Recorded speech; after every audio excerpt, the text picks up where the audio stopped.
From Apartheid to Operation Dudula and now March and March, South Africa's immigration crisis explained. To understand what is happening in South Africa today, we must go back to the past. Long before Operation Dudula, long before March and March, and long before the June 30th unrest, South Africa was already a country built on separation. During apartheid, people were divided by race, language, class and location. Black South Africans were controlled through pass laws, forced removals, homeland systems, and restrictions on where they could live, work, and move. At the same time, South Africa's economy depended heavily on cheap black labour, including migrant workers from rural areas and neighbouring African countries. Men came from places like Mozambique, Lesotho, Malawi, Zimbabwe, Botswana, and other parts of southern Africa to work in mines, farms, factories, and cities. Many were not treated as people building the country, but as labour to be used and controlled. They worked underground, lived in hostels and compounds, and were separated from their families for long periods. This created a painful contradiction. South Africa needed migrant labour, but the system did not treat migrant workers with dignity. Even within South Africa, many black citizens were treated like foreigners in their own land. They needed documents to move. They were removed from cities. They were told where they belonged and where they did not belong. So the question of belonging did not begin today.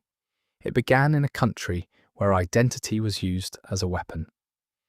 When apartheid ended in 1994, many people believed a new South Africa had arrived, a country of freedom, a country of equality, a country that would protect human rights and welcome those who had suffered across the continent. South Africa became a symbol of hope, but freedom did not immediately remove poverty.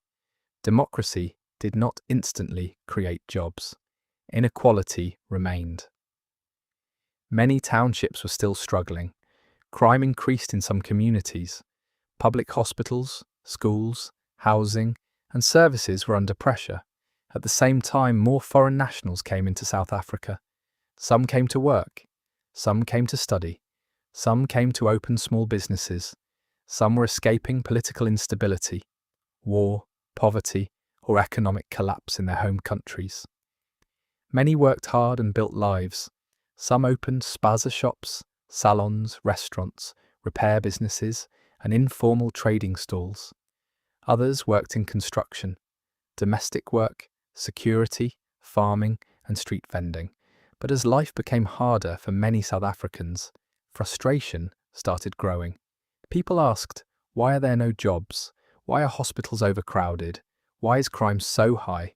Why are local businesses struggling? Why is government failing us?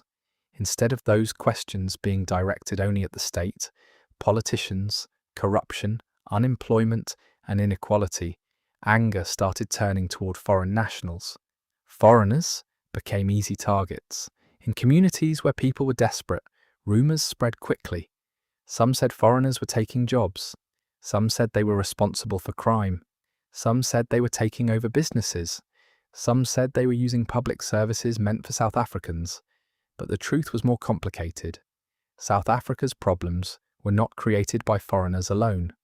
They were created by decades of inequality, weak service delivery, corruption, unemployment, poor immigration systems, and a government that many people felt had failed to act. Still, anger kept growing. In 2008, South Africa witnessed one of its darkest moments after apartheid when violent attacks against foreign nationals broke out in several communities. People were beaten, displaced, and killed. Shops were looted. Families ran for their lives. Many victims were African migrants, but some South Africans were also caught in the violence because they were mistaken for foreigners. The same pattern returned in later years. Whenever frustration rose, foreign nationals were blamed again. Then came the COVID-19 pandemic. Lockdowns destroyed livelihoods. Businesses closed, hunger grew, unemployment became worse. People were angry, afraid and desperate. In July 2021, South Africa was shaken by unrest and looting after the imprisonment of former President Jacob Zuma. Malls, shops, warehouses and businesses were attacked. The unrest exposed how fragile the country had become. Out of that atmosphere, Operation Dudula grew. Operation Dudula presented itself as a movement fighting illegal immigration, crime and unemployment. Its supporters said they were protecting South Africans, defending local jobs, and demanding that undocumented foreign nationals leave the country. But critics accused the movement of encouraging xenophobia, intimidation, and vigilante action. The word Dudula means push out or force out. For many supporters, it became a slogan of resistance. For many foreign nationals, it became a word of fear. Operation Dudula members marched through communities, visited businesses, confronted landlords, and demanded that foreign nationals produce documents. In some areas, foreign-owned shops were targeted. In other places, migrants feared going to work or taking their children to school. The movement also entered debates around public hospitals and clinics, with claims that foreign nationals were taking resources from South African citizens. This created fear among migrants, refugees, asylum seekers, and even documented foreign nationals, who believed they might be denied help or targeted in public spaces. But the danger did not stop with foreign nationals. Some South Africans also became victims. People were judged by language, accent, surname, skin tone, appearance, or ethnicity. A person could be born in South Africa, carry a South African ID, and still be called a foreigner. This is where the crisis became even more painful. A South African woman later opened up about how her family suffered during the June 30th unrest. She said her father was called Ikwerekwere. What happened is that everyone just came in. As you can see, our gate is damaged. They just started saying us, we are Tsongas, we are South African Tsongas, but they started calling my dad Ikwerekwere because he's Tsonga. At some point, they were taking him to the van to be deported. And I was like, my dad, he's not foreign national, he's a South African. They were like, we don't care, he's Tsonga. So they even went inside our houses, doors are broken. They even took my sister out of a shower while she was showering, naked. So we are saddened because it's also this peaceful march was not peaceful for us South African nationals. It affected our home, our sisters. My sister, she's traumatized now. So I'm saddened. I plead with the president to do something about this, because now where are we going to sleep? It's no longer safe for us to sleep. Our doors are broken, gates are broken. What's with our security as South African citizens? So this created fear among migrants, refugees, asylum seekers, and even documented foreign nationals, who believed they might be denied help or targeted in public spaces. But the danger did not stop with foreign nationals. Some South Africans also became victims. People were judged by language, accent, surname, skin tone, appearance, or ethnicity. A person could be born in South Africa, carry a South African ID, and still be called a foreigner. This is where the crisis became even more painful. A South African woman later opened up about how her family suffered during the June 30th unrest. She said her father was called Ikwerekwere because he is Tsonga. She also described how her sister was allegedly pulled out of the shower while naked. Her story showed something terrifying. When fear takes over, citizenship may no longer protect you. Identity becomes suspicion. Language becomes evidence. Ethnicity becomes a target. A South African can be treated like a foreigner simply because they do not fit someone else's idea of what a South African should look or sound like. This is how violence spreads. It begins with anger against undocumented foreigners. Then it moves to documented migrants, then refugees, then asylum seekers, then foreign-owned shops, then South Africans who look or sound different. By the time communities realize what is happening, the line between citizen and foreigner has already disappeared. March and March continued the call for undocumented foreign nationals to leave South Africa. The movement gained attention around the June 30th deadline, when many foreign nationals feared they would be attacked, evicted, or forced out of their homes and businesses. Across parts of the country, shops closed, families stayed indoors, some migrants fled, some landlords allegedly removed foreign tenants out of fear that their buildings would be targeted. Police were deployed. The military was placed on standby in some areas. Many marches were peaceful, but some areas saw violence, looting, intimidation, and arrests. The scenes reminded South Africa of earlier xenophobic attacks, but this time the crisis felt even bigger because the fear had spread across communities before the marches even happened. People were already running before the first crowd arrived.